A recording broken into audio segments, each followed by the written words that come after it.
Last weekend, something profound happened.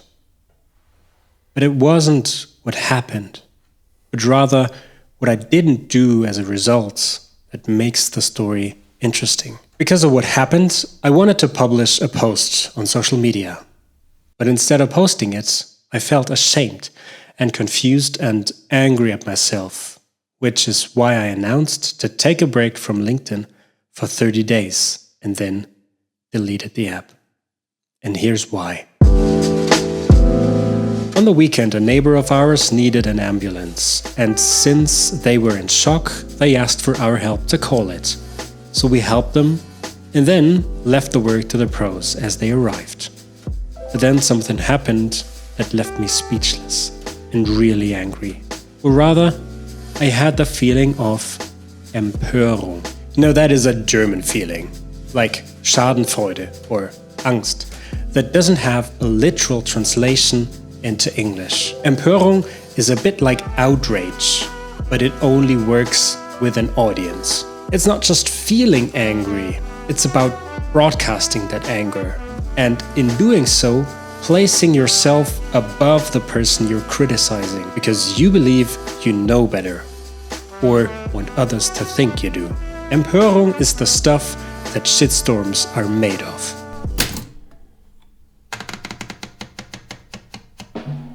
So, as I was sitting there, trying to process the events, my brain, which is conditioned by too much scrolling, had nothing better to do than to suggest this will make a great LinkedIn post. Because on LinkedIn, at least in Germany, Empörung seems to be the secret ingredient for reach. Got an idea for a post about inequality? Great! Let's add some more Empörung so more boomers will comment. Your idea about using AI in marketing? Good, but if you add a bit of Empörung, it will skyrocket. Well, I think you get the point. And as I had finished typing the sentences that would have gotten me a great deal of attention with my clumsy thumbs on the small iPhone screen, I suddenly felt disgusted. What was I doing here? I was putting myself above somebody else, just to get a bit of attention. I immediately deleted the draft, put the phone away, and went for a walk. But that's not the whole story why I ended up deleting LinkedIn altogether after this weekend. On Friday, on the longer drive, my wife and I listened to a podcast about parenting, and the 30-minute episode could have easily been 2, if we're being generous. I was frustrated that the authors weren't taking our time seriously, especially if it's for parents. Please, value my time. I don't have a lot of it right now. But since it was the Easter weekend, I did in fact have some more time for a couple of walks since our youngest needed to get some sleep. Which is, by the way, a great excuse for a dad to escape family gatherings and listen to his favorite podcast, Tetragrammaton by Rick Rubin. And as I listened to the episode with Malcolm Gladwell, I realized 2 things. Quality seems to be a rare value in content these days. A value that is very much appreciated by Rick Rubin and Malcolm Gladwell. So that felt like time well spent. And that was really surprising to me, Malcolm Gladwell does table readings for his podcast. And I think that's magnificent. What's a table read? An author reads his draft to a small audience at a table. Table readings are very common in TV productions, where the characters read through entire episodes out loud to test the flow of the words, to test jokes, and find out which parts can be left out. And Gladwell does that with the episodes of his podcast, Revisionist History. And as I heard that, I was immediately amazed, because this is the maximum commitment somebody can have for the quality of his work, since he then refines the podcast episodes based on the feedback and the reactions of the audience of the table reading. So you see, there are 2 extremes. On the one side, there is the type of content I got used to in the last years, primarily on LinkedIn, which often lacks depth or any real value at all. And on the other end, I was exposed to some really good stuff on the weekend, the kind of content I'm trying to produce myself. And I am convinced that I'm able to produce stuff with higher quality and more depth. However, in the last years, I've let social media and especially LinkedIn train my brain to optimize not for quality, but for reach. And that is a problem.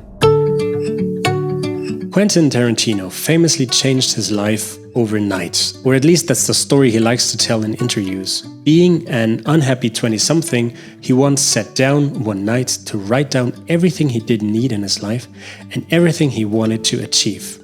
And ever since, he's a changed man, or so he says. I didn't sit down or write anything down, but I still realized that LinkedIn is a problem for me, and you can insert any kind of social media platform there for that matter. So I announced I'd take a 30-day break and then deleted the app from my phone and logged out from LinkedIn in my browser, which, by the way, I had never actively done before in my life. And now what? So in the last weeks, I've been working on a film for one of my biggest clients. It's a really tough nut to crack, since it's hours of interviews which I'm trying to boil down to an 8-minute film. It's fun, but it's incredibly hard. And in the last weeks, whenever I sat down to work on the film, there was always a possibility to escape this feeling. I'll just quickly head over to LinkedIn. And for me, that meant produce a short video and then publish it. And then, of course, interact with the people who were commenting, because that's what you do, right? It's a bit like telling everybody your toddler needs to sleep, so you'll take him around the block. It's an easy way out. And the first day after I deleted the LinkedIn app, I sat down for 5 hours straight to work on the film. So that seems to already be working. The truth is, I want to make meaningful content. I want to get better at it. And I'm not going to if I continue like I did before. It's a bit like my aversion to writing. I hate writing because it forces me to think slowly. And I feel like it slows my creative process down. But what if the reason why I hate writing is actually why I should be doing it more? Because the gains I could make if I forced myself to push through that resistance might be tremendous. Now, of course, there is an elephant in the room, and maybe you've already spotted it. The truth is, most of my financial success in the last few years has come from LinkedIn. Over 90% of my clients find me there. And still, I'm taking at least 30 days off. Not to disappear, but to step out of the machine, to re-evaluate what I'm doing and how I want to do it. Because one thing's for sure, at the end of my life, I won't regret spending too little time on LinkedIn or any social media platform for that matter. But I will regret not giving everything I had to create something meaningful. And that's where my focus needs to be right now.